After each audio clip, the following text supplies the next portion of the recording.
from Southern Maryland's weather leader. This is a JB Weather Report. Good Sunday morning, and I'm forecaster John Bordash sitting with you in the JB Weather Center right around 10 a.m. looking over all the latest data and information that's coming in, as it looks increasingly likely that we have the widespread potential for severe weather across the region Monday afternoon. Earlier today, the Storm Prediction Center issued its outlook and has placed our region under a rare level 4 significant risk of severe weather for Monday afternoon. Over the last 13 years, we've only seen this level of risk issued twice for our region, once back in 2013 and once back in 2023. So this is a very rare setup, especially for it to be noted this far in advance. So this definitely gives us the opportunity to start to take note that that severe weather potential is going to be there. We're going to watch as a cold front moves through the region, and this is going to be yet another strong cold front that's going to help to drop temperatures for the majority of this week back down into those 40s. As that cold front moves through, though, it's going to look to kick off a few rounds of storms potentially, and these storms could be bringing with it a high wind threat as well as the threat of a few tornadoes across the region. When we break this threat down, I'm really going to be watching this damaging wind risk. We could be looking at wind gusts upwards of 75 to 80 miles per hour in select storms. Keep in mind that for something to be noted as severe, it just needs winds of at least 60 miles per hour. So this is definitely going to be something we need to watch. That threat of hail is there, but let's look at that threat of tornadoes. And that's going to be within any storm that can develop out ahead of the main line. With the way that I view this setup, I think we're going to be looking at the potential for some individual cells to start to develop out ahead of that main line between about 12 and 3 p.m. with that main line of severe weather moving through the region between 3 and 6. I think those initial storms that try to develop will have the threat to produce a few tornadoes with that main line really bringing that gusty wind threat. And flash flooding is not going to be something that I'm monitoring with this setup. That will become a bigger issue as we head over towards the summer months. Let me get you right into Cedar Point Federal Credit Union Future View and show you how it's handling this potential setup.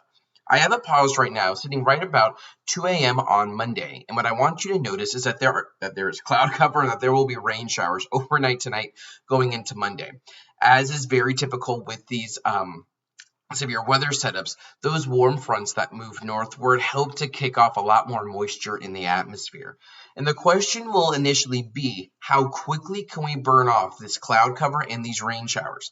I've been doing this for 13 years, and most of our severe weather setups start with this sort of foundation of early morning junk showers and how quickly can they be cleared. What our future remodel does here is that it starts to get more shower activity as we head towards the sunrise and AM commute hours there on Monday, before we get a little bit of a break in the activity as we head towards mid to late morning. Notice that there are some pockets of clearing, which will be very important. If we can see more of that clearing, that will allow temperatures to rise, humidity levels to rise, and that kind of works together to really promote this atmospheric energy that storms could tap into. When you get enough of that, storms can become severe rather quickly. We will see, as we head towards the lunch hour, some of these individual storms begin to pop back up. You can see one up there near Baltimore, a couple scattered around the DC metro area. Those are going to be the storms we need to watch initially. With all the wind energy that's going to be in place, if we can spike that atmospheric energy from the warmth and humidity, that would allow for any of these storms to try to rotate and potentially put down a weak and isolated tornado. As we head towards the afternoon, we start to see that activity become much more widespread. We will need to watch any individual storms for that tornado threat, but back out to the west, you could already start to see that developing line that's going to look to move through. And as we move forward, you can see as we head towards 4, 5, and 6 o'clock, where that line of severe weather is that is pushing eastward. Our future view model tends to be a little bit slower with the development of this, normally by about an hour or two. So again, I'm really looking at 3 to 6 o'clock window for this line. This line of storms is likely to contain winds upwards of 60 to potentially upwards of 80 miles per hour, locally heavy rain, and even within this line, we can get a quick spin up that might try to develop. This line will continue to work its way eastward as we head towards the sunset hours, and we'll look at cold air begin to rush in on the backside of this, allowing for snow back out towards the mountains. That is not something I'm too worried about here. We're really going to be watching the severe weather risk as we head throughout the day. Again, that wind threat is probably the highest between 3 to 6 p.m., and that tornado threat is the highest between about 2 to 3 p.m. And it really is going to be those areas south of the Mason-Dixon line that we're going to be watching for this threat, because that is going to be the zone, shaded in red, that is the potential to see the warmest temperatures and the highest amount of wind energy in place. If a tornado warning were to get issued tomorrow, this is what your severe weather action plan should be looking like. And these are the things you should start to consider. If something were to get issued, you need to be moving indoors into a building with a firm foundation. Where is that going to be? A shed, a trailer, those are not going to be suffice locations. You want either to get to the lowest level of that building, or you want to get into a basement. And that's what we're looking at for number 2. Where are those locations in whatever building you're going to be in tomorrow? If there's a basement, you have easy access to it. If you're only on a first level, that can be fine, but then number 3 becomes even more important. How can you protect yourself? If we do indeed have a tornado that is moving through the region, you want to be in the most interior room, and you want as many walls between you and the outside as possible. And I would start right now considering, where are those locations? Where am I going to be the safest in the event of a severe weather outbreak?